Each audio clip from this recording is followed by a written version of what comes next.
The second one was Three Identical Strangers. That is a 2018 documentary. In 1980 New York, we have Edward Galland, David Kellerman, and Robert Shafran, who discovered they were identical triplets adopted as infants by separate families. And the documentary charts their journey from discovery of being a triplet to becoming roommates and best friends, and finally to husbands, fathers, and business partners. We also learned about the ambiguity of the circumstances of their adoption and research which collected data on them, as well as other multiple births that were separated at birth to analyze their personalities and development. So we're still left unsure after we watch the documentary about the machinations of psychiatrists Neubauer and Bernard in orchestrating their adoptions as well as others. And there is no deep dive into the ethics of these kind of experiments or into separating twins or triplets at birth. I still think No, it's I watched it and I was so shocked by that. Oh, were you? Wait, Yeah, which part was shocking? Which part? by the fact that that wasn't explored enough. I thought it was a Yeah, very good right? documentary, but it was very much about the very moving reunion and the relationships between the three, and then the trajectory that their lives Mm-hmm. take after they meet again, well, after they meet up and as adults.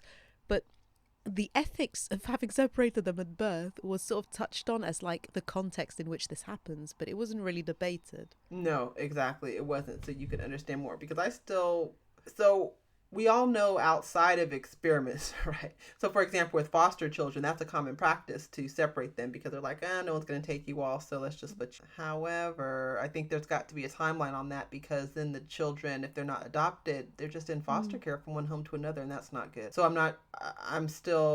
I don't think I have a hard and fast opinion about how long that should be. I just know that children need stability Yeah. and they need a home, and of course more should be done absolutely to help biological parents to care for their children.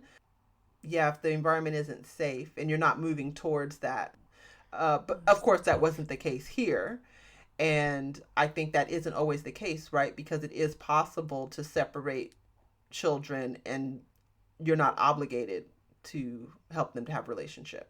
So the question is, what are the ethics of that? Because I know people do have strong opinions about that, but they didn't present any of that to say how it affects development. The only thing they did say is that they all had psychological problems, but I don't think they were in any way implying that that had something to do with them being separated because they were Hmm. separated so young, so they didn't know the difference. So I Yeah. don't think they were saying it was some sort of melancholia that, Yeah. that caused the mental health problems.